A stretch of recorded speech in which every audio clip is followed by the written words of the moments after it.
사도 베드로가 이제 그 첫 번째 편지 안에서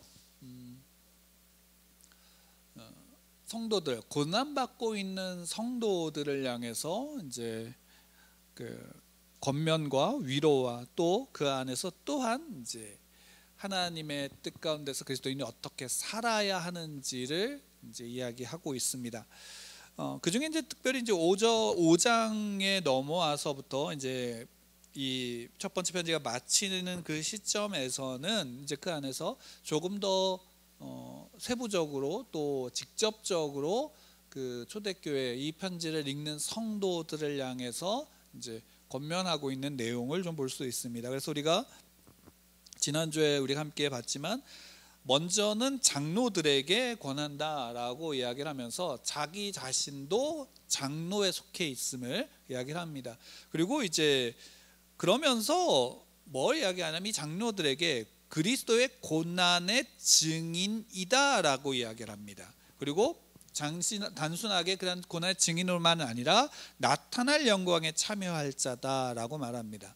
근데 이것은 단순하게 이제 장로들에게만이 아니라 모든 그리스도인들에게 이제 하는 말씀이다라는 것을 우리는 알 수 있습니다. 왜냐하면 단순하게 장로들만 그리스도의 증인은 아니기 때문입니다.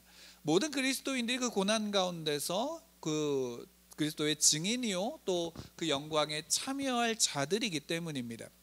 그럼에도 불구하고 장로들에게 권하는데 그 장로들에게 이제 이렇게 이야기하는 것은 어떤 의미가 있냐면 먼저 된 자라는 의미가 있습니다. 그러니까 먼저 믿은 자, 먼저 그 길을 가는 자, 앞서가는 자라는 의미를 가지고 있습니다. 앞서간다라는 것이 우리가 지난주에도 함께 나누었지만 이 장로들에게 요구하는 것, 명하는 것은 무엇이냐면 본이 되라라는 것이기 때문입니다. 먼저 그 길을 가면서 그 길을 다른 뒤에 오는 이들이 따라갈 수 있도록, 따라올 수 있도록 하는 그 본이 되라라고 하는 말씀인데, 그 본이 되는 것이 결국 뭐냐?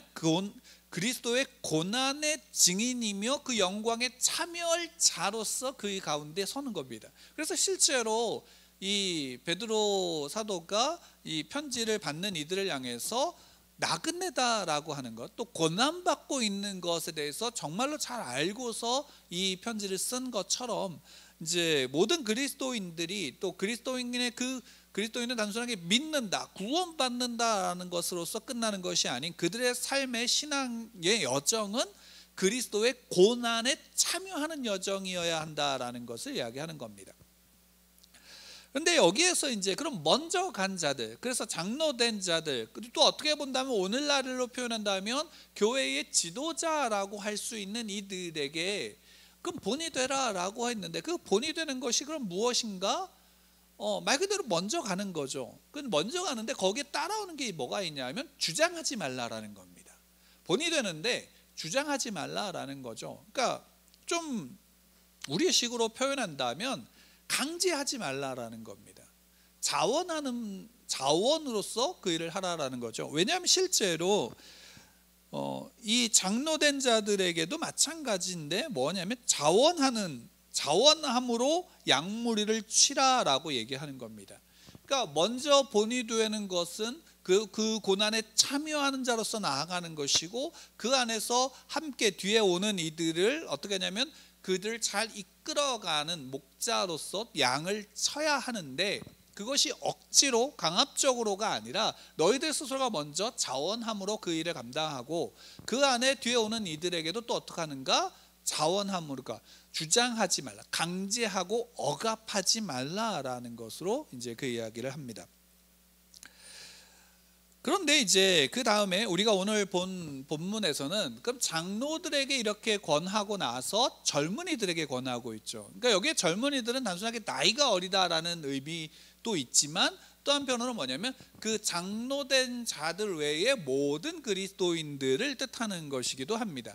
그래서 이 젊은이들에게 뭘 얘기를 하냐면 시작에서부터 이야기합니다. 장로들에게 뭘 하라? 순종하라라고 얘기합니다. 여기 순종이라고 나오지만 언어상으로는 뭐 어떤 의미냐면 이제 복종하라라는 의미가 좀 더 있습니다. 복종하라. 그러니까 장로들에게 복종하라. 또 조금 더 이제 그 같은 단어를 좀 더 강하게 표현한다면 굴복해라라는 의미도 있습니다. 그러니까 이게 단순하게 장로들에게 순종해야지, 장로들에게 복종해야지, 장로들에게 굴복해야지라고 받아들일 수 있는 여지가 있지만, 그 앞에서 지금 장로들에게 어떻게 권했는지를 통해서 이 본문을 봐야 합니다. 왜냐하면 그러지 않으면 이 본문만, 그러니까 이 5절의 그 전반부만 보게 되어지면 어떻게 느끼자면 무조건 나이 든 사람에게 복종해라, 그러니까 소위 말하는 목사에게 무조건 순종하고 복종하고 굴복해야 된다라고 말하는 것으로 들릴 수 있기 때문입니다. 실제로 그렇게 사용하는 경우도 있을까요, 없을까요? 있어요. 그렇게 이제 사용하는 경우도 있기 때문에 우리가 단순하게 성경을 볼 때 단순하게 그 문장과 그 단어만이 아니라 그 앞에 어떻게 쓰여졌는지도 그래서 함께 봐야 합니다. 그러니까 그 앞에서 뭘 하냐면 주장하지 말라라고 했던 그 이야기의 연장 속에서 어떻게 하는 것인가, 순종해야 하는 것이다 라는 의미이죠. 주장하지 말고, 억압하지 말고, 강제하지 말고, 그가 스스로 소위 말한다면 젊은이들이 누구를 따라올 수 있도록, 장로들을 따라올 수 있도록 해야 한다라는 것이죠. 예를 들어서 이런 겁니다. 그 요즘에 젊은 친구들이 아이돌이나 또는 이제 그런 연예인들을 보면 어떻게 하나요? 젊은 친구들이 따라하고 싶어지죠. 따라하고 싶어지는 욕구는 왜 생기냐면 그 앞에 나와 있는 그들이 어떠한가 멋있게 보이기 때문입니다. 이쁘게 보이기 때문이죠. 때로는 요즘에 이제 그 나이 드신 분들은 트로트 젊은 가수들을 쫓아다니죠. 그러니까 단순하게 이것은 따라한다라는 것을 넘어서 어떤 의미냐면 그 가수가 어떻게 하냐면 자기의 삶에 위로가 되어지기 때문에 먼 곳에 있어도, 또 때로는 그래서 버스를 대절해서라도 그가 콘서트하는, 공연하는 그 모든 곳을 어떻게 하는 것이냐면 찾아가는 것입니다. 그가 멋있게 보이기 때문이죠. 좋아 보이기 때문이죠. 그 반대로 그리스도인들은 어떠한가, 그리스도인들은 어떠해야 되는가가 거기서도 분명하게 비추어지는 게 뭐냐면, 그리스도인들은 그러면 스스로가 따라가서 볼 만큼 어떠해야 되냐면 멋있어야 합니다. 요즘식의 젊은이들을 표현을 이제 빌리자면 쿨해야 합니다. 따라갈 수 있을 정도로. 그런 멋짐이, 그런 고결함이 그리스도인들 가운데 있는가라는 부분에 대해서 사도 베드로는 말하고 있는 겁니다. 장로들은 소위 말하면 그래야 돼. 그리고 젊은이들은 그 모습을 보고 본으로 어떻게 하냐면 따라가야 돼라는 것이죠. 그래서 이거를 조금 이제 우리식으로 좀 순화해서 표현한다면 이겁니다. 여러분, 교회에 장로들은 어떤 분이어야 되냐면 어른이어야 합니다. 여기서 어른은 본받고 따를 만한, 그래서 배울 만한 사람이어야 한다라는 것이죠. 어른이어야 된다는 겁니다. 요즘에 실제로 세상 속에서도 어른이 없다라는 얘기를 가끔 듣습니다. 왜? 모델이 되어지고 따를 만한, 그래서 배울 만한 어른이 주변에 많지 않다라는 거죠. 근데 반대로 교회는 어떠한가라는 거죠. 교회는 그럼 교회에 다니는 신앙을 가진 어른들이 교회 안에 있나요? 올바른 신앙을 가지고 따르고 본받을 만한 어른들이 있는가라는 것이죠. 실제로 우리가 성경을 보면 서신서들을 이렇게 보게 되어, 신약 성경을 보게 되어지면 거기에 사도 바울이 많이 반복하는 것 중에 하나가 뭐냐면 너희는 나를 따르라라고 얘기하죠. 나와 같이 되라고 얘기하고, 예수님 또한 어떤 제자들에게 뭐냐면 나와 같이 되라라고 얘기하고 요청하고 계십니다. 명하고 계시죠, 실제로는. 그러니까 뭐냐면 그리스도인의 신앙은 단순하게 내가 믿는다라는 것으로만 끝나지 않습니다. 내가 믿으면 그 믿음을 따라갈 수 있는 대상이 내 앞에 있어야 되는 것이에요, 소위 말한다면. 그래서 기독교의 신앙은 개인적이면서도, 구원은 개인적이면서도 어떻게 되면 공동체적인 이유가 여기에 있습니다. 단순하게 나만 믿는다라는 것으로 끝나지 않기 때문입니다. 내 앞에 있는 누군가를 내가 따라가야 되고, 또 내 뒤에는 또한 나를 따라오고 있어야 하는 것이죠. 이게 이제 소위 말한다면 본을 보이라라는 것이고, 젊은이들에게 그런 의미에서 장로들 그들에게 어떻게 해야 되는가? 순종해야 한다라고 말씀하고 있는 겁니다.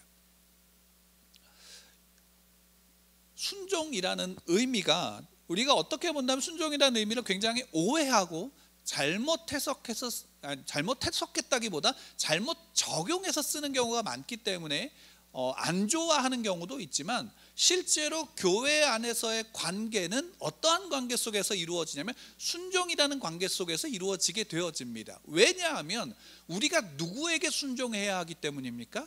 하나님께 순종해야 하기 때문입니다. 그리고 하나님께서 먼저 세운 자들에게 어떻게 하기를 원하시냐면, 하나님께 순종하듯 그들에게 어떻게 하기를 원하냐면 순종하기를 원하시는 겁니다. 왜? 하나님은 누구를 통해서 보이시기 때문에? 사람을 통해서 보이시기 때문입니다. 그러니까 복음이 왜 그리스도인들, 사람을 통해서 증거되게 하셨을까요? 사람이 증거하지 않으면 더 분명하게 전할 수도 있습니다. 천사들이 전한다면 어떨까요? 그렇겠죠. 예수 그리스도가 친히 모든 이들에게 나타나서 전하신다면 어떨까요? 그거보다 더 확실한 일은 없겠죠.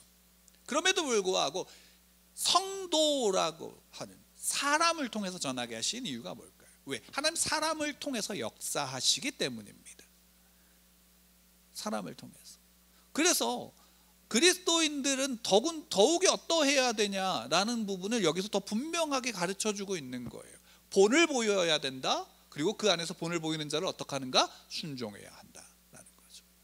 그 안에는 무엇이 있는가? 주장하지 마라. 또 순종에는 그 안에 복종하라라는 것이 있습니다. 근데 그 안에 그러면 본을 보이는데 주장하지 마라고 하는 것도 어폐가 있고, 또 순종해야 하면서 이제 복종해야 한다라는 것이 들어가면서도 이제 소위 말하는 주장하지 말라는 단어가 그 안에 문장이 들어가 있는 것이 좀 어폐가 있지만, 그 다음에 우리가 그 부분을 좀 더 알 수 있어요. 그 다음에 5절 말씀에 뭐라고 얘기하냐면, 다 서로 겸손으로 허리를 동이라라고 얘기합니다. 그러니까 지금 이제 그 앞에는 요 앞에까지 5절 상반절 그 앞에까지는 어떻게 하냐면 장로들, 젊은이들 이런 식으로 나눠서 이야기했다면, 이제 그 다음에 겸손이 나오면서 어떻게 하냐면 서로 모두 다 어떻게 하면 너희들은 겸손해라 라고 얘기하는 겁니다. 그러니까 이거는 뭐냐면 모든 그리스도인들에게 명하는 거죠. 모든 그리스도인들에게 이야기하는 겁니다. 모든 성도들아, 너희는 어떻게 해야 되느냐? 겸손해라 라는 거죠. 겸손해라. 겸손해라.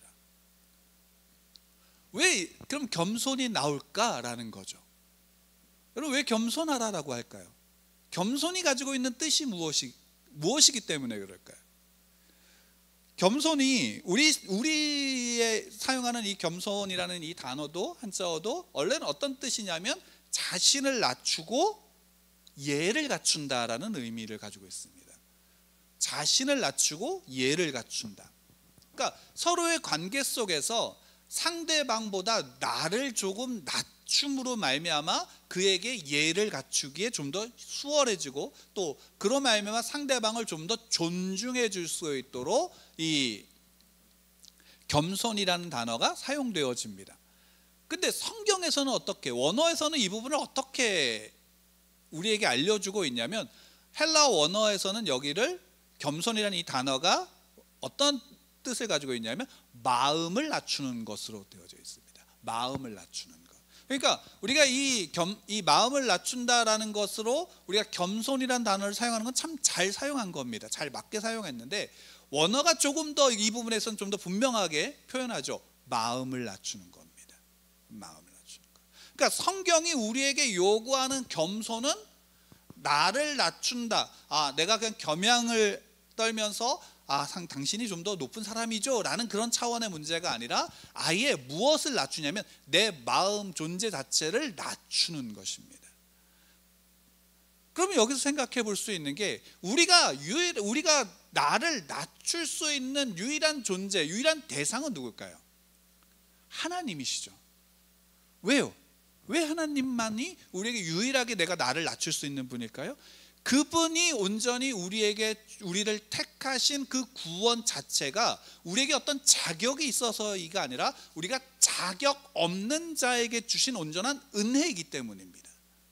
그러니까 구원은 예수 그리스도께서, 독생자 예수 그리스도께서 이 땅에 오셨다라는 것. 그러니까 하나님이 친히 인간이 돼서 오셨고, 그분이 친히 자신의 모든 피와 생명을 쏟으셔서 어떻게 하셨는가?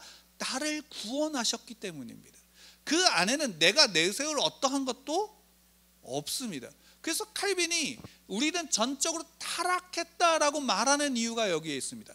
내가 구원을 받을 어떤 자격과 조건이 내게 없다. 나는 하나님을 향해서도 내 존재 그 자체는 다 어떠했는가? 하나님을 대적하는 자였다라는 것을 우리에게 알려주고 있는 겁니다. 전적으로 타락했다. 그 전적으로 타락한 우리에게 하나님은 어떻게 하신가? 예수 그리스도로 말미암아 우리에게 은혜로 우리를 구원하신 거죠. 그 앞에 그러면 은혜로 우리를 구원하셨다면 우리는 하나님께 어떤 존재가 되냐면 하나님께 빚진 자가 되죠. 하나님께 빚진 자가 되어지는 거예요. 그 앞에서 나를 내세울 만한 어떤 게 있나요? 그럼 나를 내세울 만한 유일한 방법 한 가지가 있어요. 그것은 뭐냐면 그 빚을 갚으면 돼요. 근데 하나님은 뭐라고 우리에게 요구하시냐면 그 빚을 우리에게 갚을 필요가 없다라고 말씀하세요. 오히려 우리에게 어떻게 하시냐면 그 빚을 갚는 것이 아니라 은혜로 구원받은 너희에게 단 하나 너희가 그 구원을 다만 누려라라는 것을 하나님이 우리에게 요구하시죠. 구원받은 성도들이 내가 그 구원받은 것을 갚는 게 아니라 내가 그 구원받은 것을 어떻게 하냐면 누리는 것이 그리스도인들이 이렇게 표현하겠습니다. 구원을 갚는 유일한 방법입니다. 내가 무엇을 하고 무엇을 채우고 무엇을 만들어서 하나님께 바치면 그것이 구원을 갚는 게 아니라, 그 빚을 갚는 게 아니라 하나님이 허락하신 구원 그 자체를 누리는 것이 그리스도인들이 구원을 빚을 갚는 유일한 길입니다. 그렇게 그리스도인들은 하나님 앞에서 어떻게 보면 자기를 낮출 수밖에 없죠. 왜? 실제로 그것은 겸손이라는 의미로서가 아니라, 예를 가르치는 게 아니라 그럴 수밖에 없는 겁니다. 왜? 그 구원이 어떤 것인지를 알게 되어지고 그 구원을 받은 그리스도인들은 그럴 수밖에 없게 되어집니다. 그런데 다만 이제 여기에서 한 가지 더 나오는 건 뭐냐면, 그러면 하나님께만 내 마음을 낮추는 게 아니라 이제는 어떻게 하나님이 이제 베드로는 우리에게 요구하냐면 우리가 서로에게 대해서도 어떻게 하냐면 겸손하라고 말하는 겁니다. 서로에 대해서. 그러면 하나님께만 낮추면 되지. 왜? 하나님이 나를 구원하셨잖아. 근데 왜 우리는 서로에게, 사람과 사람 사이에 대해서 서로에게 자신의 마음을 낮추어서 상대를 대해야 될까라는 부분을 우리가 생각해 볼 필요가 있어요. 왜일까요? 그렇죠. 이유는 간단합니다. 하나님은 누구를 통해서 아까 역사한다고 말씀드렸어요? 사람을 통해서 역사하시고요. 또 그 각 사람 한 사람에게 누구의 형상을 담으셨냐면 하나님의 형상을 담으셨죠. 그리고 그 한 사람에게 누가 계세요? 하나님이 그와 함께 하시고 우리 주 예수 그리스도가 그와 함께 하시며 우리 성령 하나님이 우리 안에 내주하시기 때문이에요. 그래서 우리 그리스도인들은 상대방, 누구든지 그 상대방을 볼 때에 누구를 보듯이 나를 낮추는 것이냐면 하나님을 보듯이 나를 낮추는 거예요. 그러니까 하나님 앞에 서는 거죠. 우리가 하나님 앞에 선다, 코람데오라는 말을 가끔 사용하는데, 하나님 앞에 서는 것은 우리의 자연의 모든 순간 모든 상황 속에서 내가 하나님 앞에 섭니다 라는 부분도 있지만, 그렇게 되면 너무 모호한 부분이 생기게 되죠. 근데 우리가 실제로 내가 내 앞에 있는 나와 함께하는 바로 그 사람 앞에서 내가 그 사람을 누구를 대하듯이 대하는 건가? 하나님을 대하듯이 대하는 겁니다. 나를 낮추는 거죠. 그 안에 하나님이 계신데 그 앞에서 내가 나를 더 높일 수 있을까요? 없는 겁니다. 그래서 마음을 낮추고 어떻게 하는가? 허리를 동일하는 거죠. 그래서 서로 겸손으로 허리를 동이라라는 이 구절에 대해서 칼빈이 그의 주석에서 어떻게 표현했냐면 이렇게 표현했습니다. 너희의 복이 너희의 몸을 가리듯이 너희 자신을 모든 면에서 겸손으로 둘러싸라. 이해되시죠?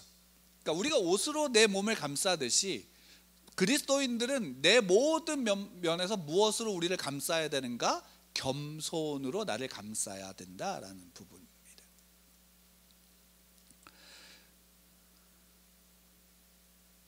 그래서 실제로 그 다음에 5절 마지막 하반절을 보면 하나님은 교만한 자를 대적하시되 겸손한 자들에게는 무엇을 베푸신다? 은혜를 주시느니라. 은혜를 주시느니라.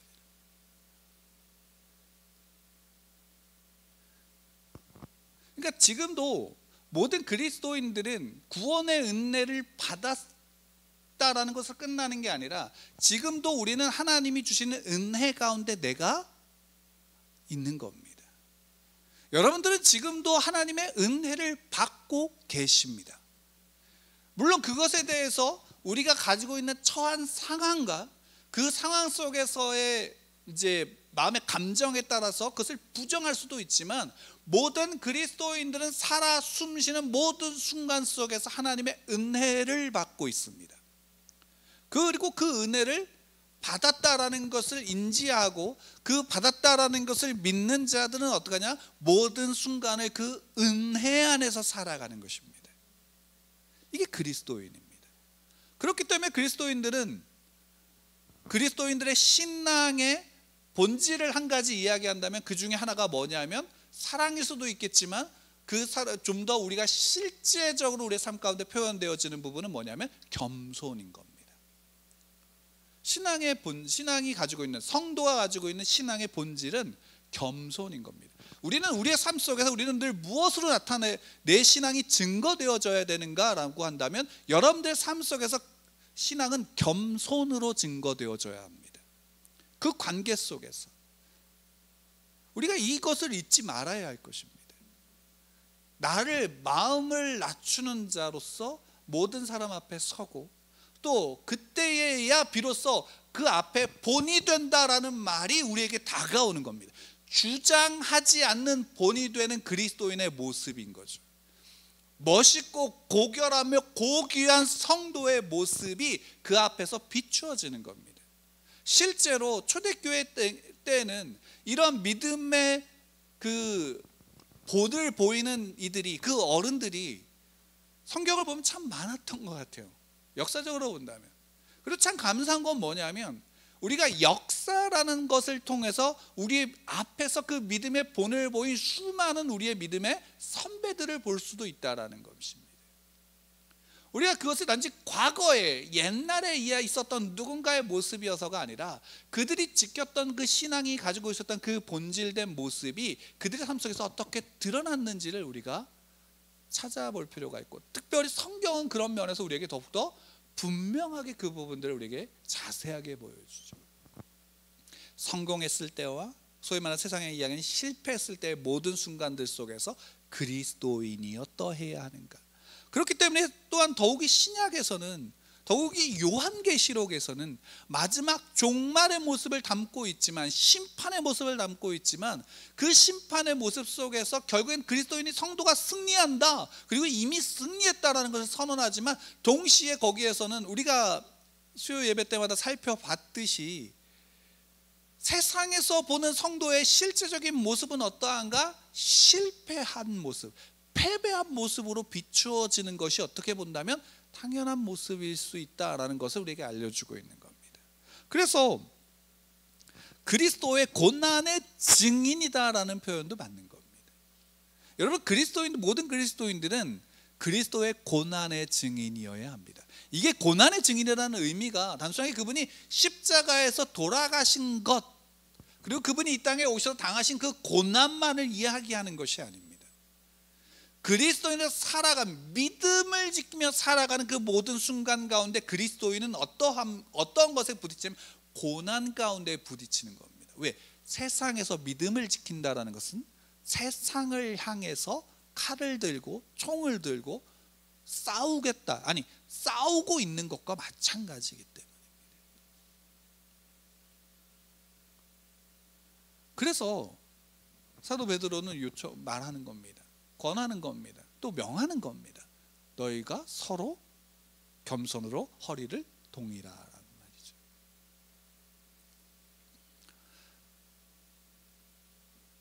여러분, 우리에게 있어서, 그리스도인들에게 있어서 신앙은 날마다 생각하고 날마다 고민해야 할 것입니다.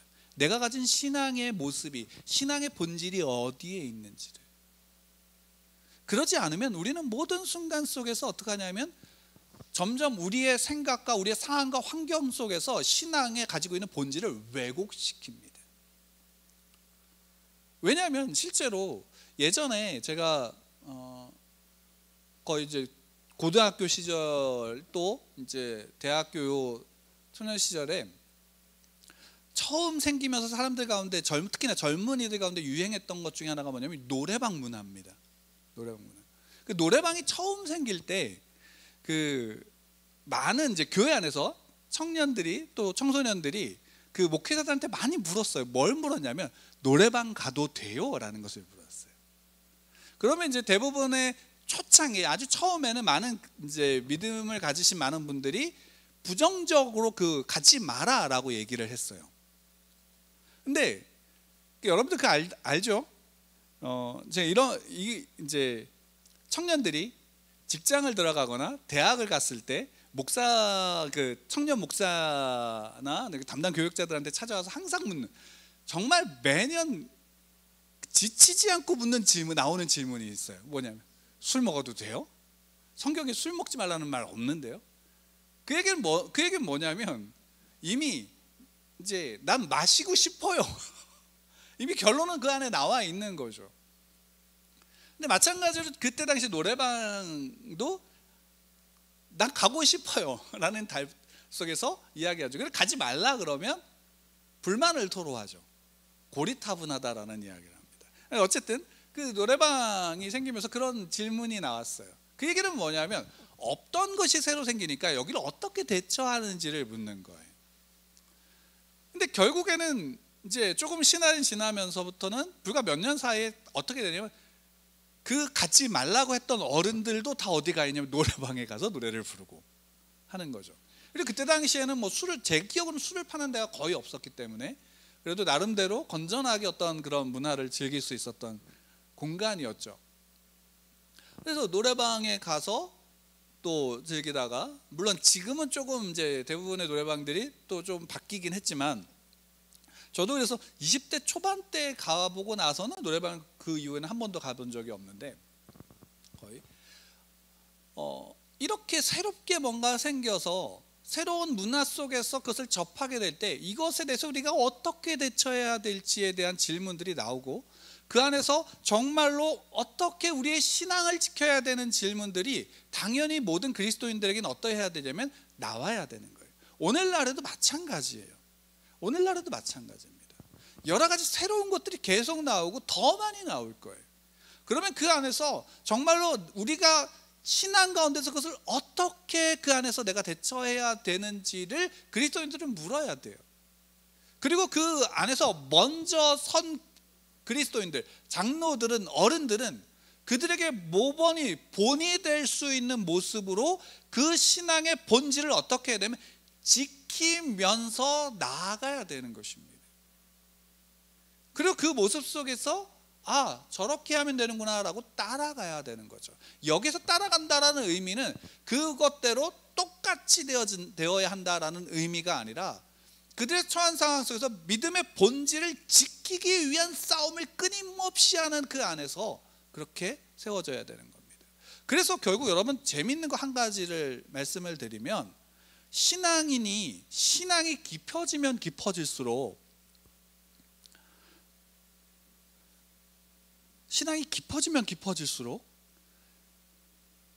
일반인들과 대화하는 게 어려워질까요? 쉬워질까요?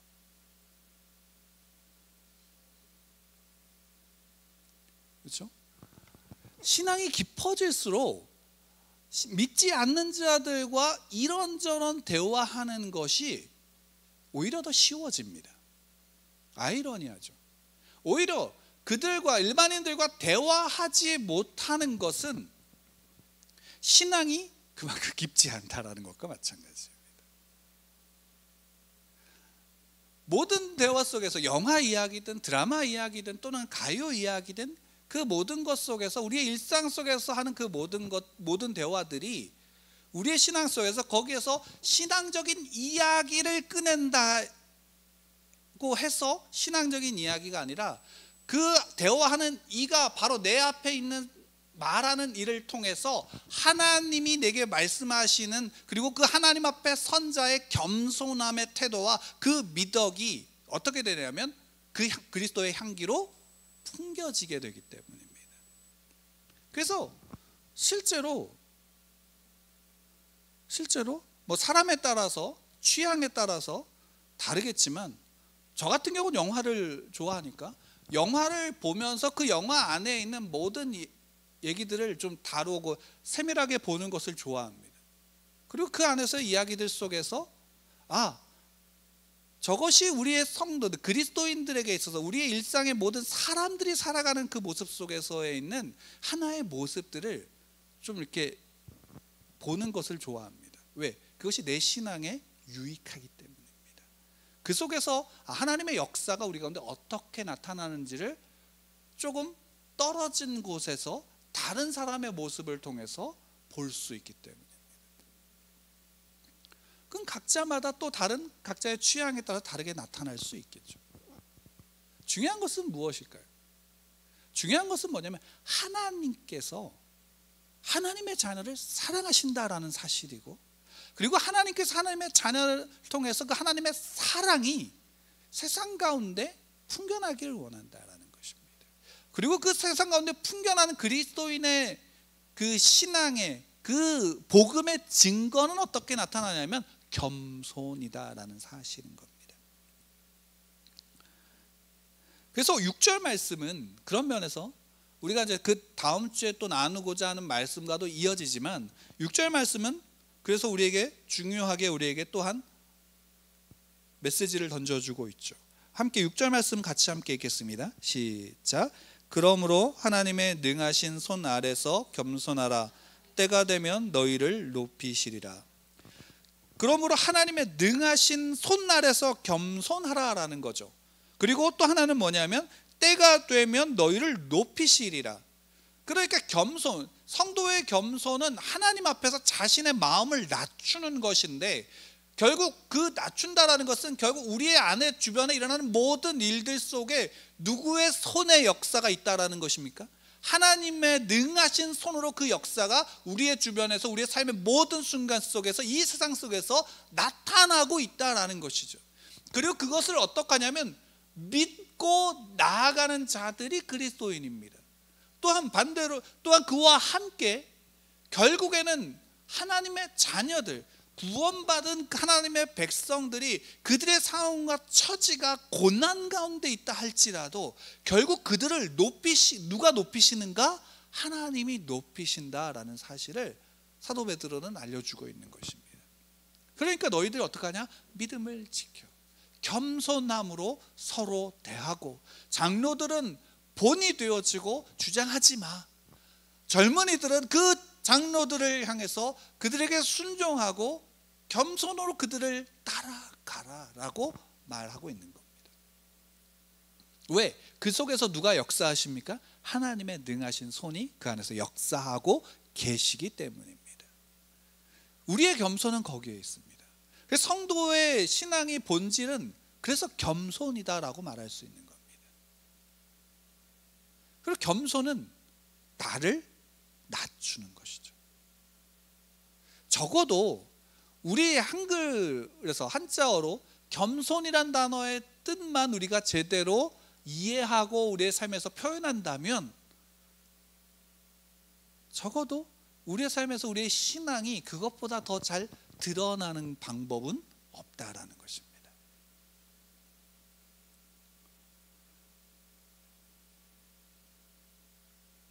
여러분들의 눈을 들어서 그래서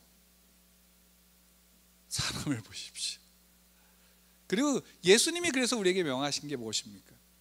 너희는 섬김을 받는 자가 되지 말고 섬기는 자가 되라 라고 말씀하신 거죠. 자기보다 남을 더 낮게 여겨서 그를 높이고 섬기는 자가 되라는 겁니다. 이게 우리의 신앙의 모습이어야 합니다. 그리스도인들의 모습이어야 합니다. 다른 것으로가 아니라 이 모습이 그리스도인들의 모습이어야 합니다. 그래서 이렇게 말할 수 있겠죠. 여러분 고개를 들어서 저를 보시면 또 옆에 있는 분을 보시면서 우리 교회는 어른이 있는가? 어떤 이가 어른일까? 그리고 저는 이렇게 생각합니다. 여러분들이 우리 교회의 어른으로서 본이 되고 그 앞에 서시기를 축원합니다. 하나님께서 예수님께서 우리의 본이 되셨고 사도 바울이 또 사도 베드로가 또 그 역사적에 있었던 수많은 믿음의 선배들이 우리의 본이 되어졌습니다. 각자의 상황과 처지 속에서 믿음을 지키고자 몸부림쳤던 수많은 이들이 있습니다. 때로는 독재, 나치의 치하에서 믿음을 지켰던 보네포 같은 사람이 있고요. 잘못된 신앙의 본질 속에서 정말로 성령으로서 은혜로서 그 신앙을 교회를 다시금 세우고자 종교개혁을 일으켰던 수많은 종교개혁가들이 있습니다. 우리나라에도 일제시대 때 믿음을 지켰던 그러면서 순교자의 삶을 사셨던 분들이 있죠. 외국에서 자신의 모든 것을 생명을 내던져서 이곳에 와서 복음을 전했던 수많은 외국인 선교사님들도 있습니다. 그들의 이야기들을 한 번씩 찾아보시고 또 그 속에서 내가 가진 신앙의 이야기들을, 신앙의 본질을, 신앙의 본이 어떻게 나를 말미암아 증명될 수 있을지를 함께 고민하며 나아가는 여러분들 되기를 축원합니다. 성령 하나님이 여러분들 가운데 분명히 함께 하심으로 여러분들을 올바른 길로 이끌어 가실 것입니다. 나는 실패한 것처럼 보이는 그 모습 속에서도 하나님은 역사하고 계심을 믿으시길 바랍니다. 우리는 다만 겸손히 하나님 앞에 서고 겸손히 서로 앞에서 서는 저와 여러분들 되기를, 그리스도인 되기를, 성도가 되기를 축원합니다.